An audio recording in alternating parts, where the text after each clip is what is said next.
Assalamualaikum warahmatullahi wabarakatuh. Good evening, Miss. Thank you for giving me opportunity to present.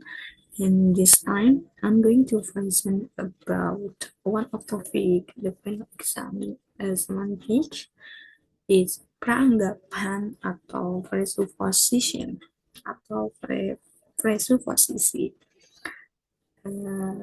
Dan di sini saya akan memaparkan salah satu jurnal penelitian yang dibuat oleh Lusmiati Siahaan yang dipublikasikan oleh wikilib.uns.co.id pada tahun 2015 dengan judul Pemakaian Peranggapan pada Tuturan Wisatawan Asing dalam Berinteraksi dengan Penduduk Setempat di Ubud, Bali. So, first of all, is the background atau latar belakang penelitian ini bertujuan untuk menemukan dan menggambarkan makna peranggapan dengan pemahaman bersama untuk memperoleh pemahaman yang utuh. Sumber data dalam penelitian ini merupakan transkripsi dari 15 percakapan antara wisatawan asing dan penduduk setempat atau orang Bali yang diklasifikasikan ke dalam 3 peristiwa tutur, pusat penerangan kepariwisataan, agen perjalanan, dan pasar seni. Yang ketiga, dalam sebuah komunikasi ataupun peristiwa tutur, peranggapan merupakan sebuah ide atau gagasan sederhana yang mampu menggambarkan setiap jenis tanggapan dari sebuah tindakan, teori, ekspresi, atau ujaran atau tuturan yang memiliki makna dan mampu diterima oleh akal. Di sini juga ada metodologi penelitian, dan metodologi penelitian ini merupakan metode kualitatif deskriptif yang mengarahkan pada 3 langkah dalam pemerolehan data, yakni mengumpulkan data, analisis data, dan pemaparan data. Pertama, data diklasifikasikan ke dalam jenis-jenis peranggapan dan perolehan peranggapan. Data diperoleh dari sebuah peristiwa tutur natural antara wisatawan asing dengan penduduk setempat, orang Bali. Dan yang ketiga, perhatian yang difokuskan dalam peristiwa tutur ini adalah tuturan yang mengandung peranggapan. Next, yaitu pembahasan atau isi dari jurnal penelitian ini. Peranggapan merupakan bagian-bagian dari pragmatik yang mengaitkan dua proposisi untuk dapat dipahami maknanya. Peranggapan diperoleh dari pernyataan yang disampaikan tanpa perlu ditentukan apakah peranggapan tersebut benar atau salah. Pemahaman mengenai peranggapan ini melibatkan dua partisipan utama, yaitu dua penutur atau yang menyampaikan suatu pernyataan atau tuturan dan lawan tutur, dan biasanya diasosiasikan dengan pemilihan kata atau diksi, frasa, dan struktur. Ini menurut Gio pada tahun 1996. Dan di sini saya akan membahas 3 peranggapan. Yang pertama itu ada peranggapan faktif atau faktual, atau bisa kita sebut peranggapan nyata. Yang kedua itu peranggapan leksikal. Dan yang ketiga itu peranggapan struktural. Di sini saya akan membahas 3 saja karena banyak jenis peranggapan, tetapi kalau dibawakan semua mungkin tidak akan cukup. Yang pertama, ada peranggapan faktif atau nyata. Peranggapan faktif atau faktual ini muncul dari informasi yang ingin disampaikan atau dinyatakan dengan kata-kata yang menunjukkan suatu fakta atau berita yang diyakini kebenarannya. Di bawah ini dipaparkan pemerolehan peranggapan faktual dari setiap peristiwa tutur. Contohnya, yes, we like to do tour. We are interested for this one. Dan peranggapannya di sini ada there are people and they like to do a tour to Bedugul. Kenapa disebut peranggapan faktif?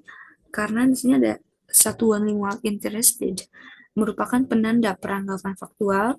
Dengan adanya satuan ini, dapat diasumsikan bahwa sebelum mereka tiba di kantor agen perjalanan atau wisatawan asing ini tiba, mereka sudah tertarik dengan objek wisata Badegel itu.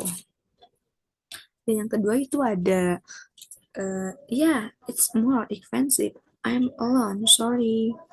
Dan peranggapannya pertama, there's a person, bisa dikatakan ini wanita, a girl. And yang kedua itu she did not choose Hintamani Besaki as her next destination. Di sini ada satuan lingual sorry merupakan penanda adanya peranggapan faktual pada data ini. Satuan lingual ini menyiratkan peranggapan mengenai ketidakinginan wisatawan asing untuk memilih Kintamani Besaki sebagai tujuan wisata selanjutnya. Next, di sini ada peranggapan leksikal. Peranggapan ini merupakan peranggapan yang diperoleh melalui tuturan yang diinterpretasikan melalui penegasan dalam tuturan. Contoh yang pertama, we have to check and if it's a deal, we must have the people. So if you only want people, I have to call my front office. If there is someone will book, we will go. Di sini ada wisatawan asing yang ingin berangkat ke destinasi wisata, tetapi tidak bisa sendiri. Jadi harus nunggu ada orang yang ingin berwisata ke sana juga. Jadi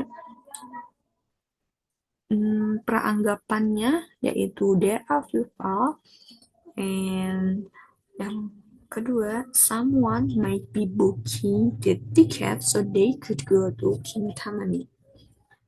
And the second example is two people already, so you have to book now. So it is possible you can go tomorrow already. Dan peranggapannya, she might be going to Kintamani directly. Karena sudah ada yang orang lain atau wisatawan lain yang booking juga di destinasi wisata ini.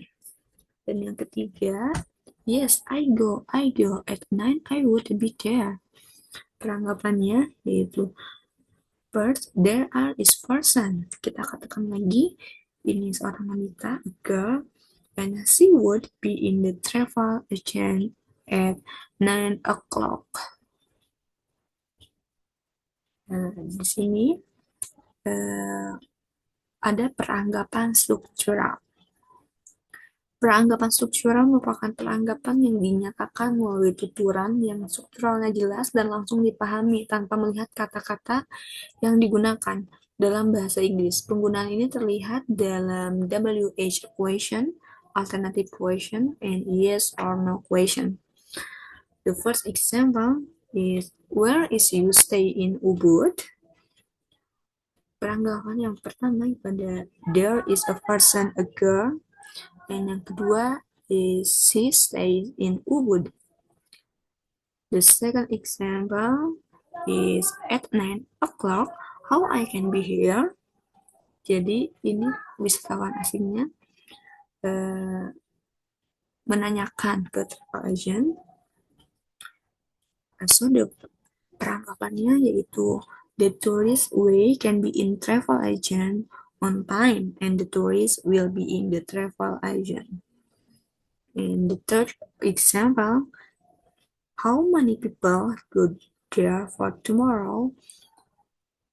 Dan peranggapannya atau bisa kita pastikan, there are more than one people go to Kintamani tomorrow. Dan di sini and here the last is simpulan atau kesimpulan atau conclusion dari jurnal penelitian ini. Fokus dalam penelitian ini mengkaji peranggapan dalam interaksi langsung antara penduduk Bali dengan wisatawan asing. Penelitian ini mengambil beberapa lokasi, yaitu Ubud, Pasar Seni Kuta, dan Sukawati. Dalam penelitian ini juga terdapat 3 peristiwa tutur, yakni pada pusat penerangan wisata, tourism information, agen perjalanan, travel agent, dan pasar seni, or art market. Bahasan dalam penelitian ini menyangkut perihal pemakaian dan pemaknaan peranggapan yang tersirat dalam sebuah tuturan. Interaksi langsung antara penduduk setempat dengan wisatawan asing ini dipilih sesuai dengan sifat keunikan yang mencirikan kedua partisipan. Oke, mungkin pemaparan dari jurnal penelitian yang bertopik peranggapan ini cukup sampai di sini. Thank you for listening. Wassalamualaikum warahmatullahi wabarakatuh.